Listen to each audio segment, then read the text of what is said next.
Before the first concrete truck arrives or the steel is cut, someone has to understand what lies beneath. Soil, bedrock, and groundwater profiles dictate every major structural decision on a project. This is the step-by-step roadmap to officially registering as a geotechnical engineer in South Africa.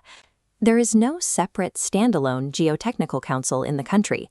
This is the most common point of confusion for practitioners starting their career.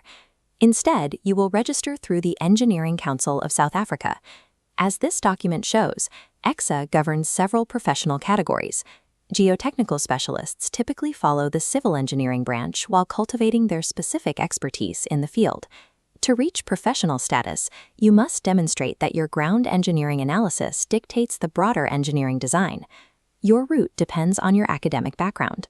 You will enter as a candidate engineer, a candidate engineering technologist, or a candidate engineering technician. Registering as an ECSA candidate is the first formal requirement. This marks the start of your recognized industry experience. All your work during this period must be conducted under the active supervision of a registered professional engineer. Early tasks are often observational. You will spend time on sites like this, watching drilling rigs, logging soil profiles, and interpreting laboratory results. As you gain experience, you will take on higher responsibilities, such as advising structural design teams on the requirements for retaining structures. For instance, a candidate might be responsible for evaluating and mitigating dolomite risk beneath a new school platform. The candidate phase marks the transition from academic theory to the exercise of applied engineering judgment. To move to professional registration, you must map your daily field and office tasks to ECSA's 11 standardized competency outcomes. These outcomes include foundational technical skills like site investigations, soil profiling, and borehole logging. You must also prove advanced analytical competence in foundation recommendations, slope stability analysis, and comprehensive risk assessments. ECSA assesses the application of professional engineering judgment rather than the mere collection of geological data. A strong project narrative begins with the initial desktop study and moves chronologically into the physical test pit investigation. You then show how the investigation results were used to finalize the structural foundation report. Weak evidence states that you collected soil samples. Strong, registrable evidence demonstrates how you used those samples to dictate foundation depth and mitigate settlement risk.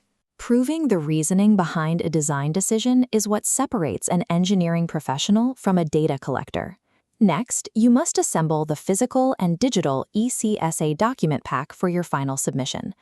The standard administrative pack includes certified IDs, academic qualifications, a detailed CV, and your candidate registration details.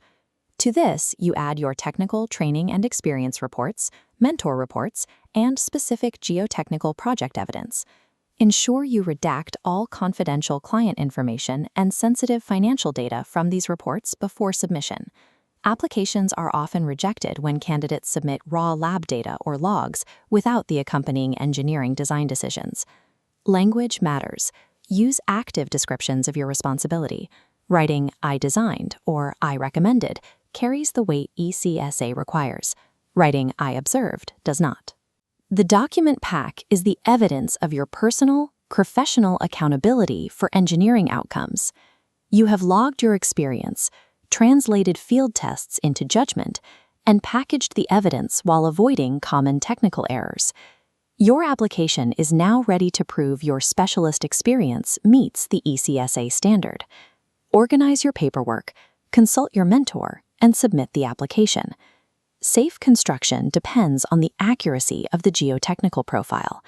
Validating your ability to provide that data protects the public and formalizes your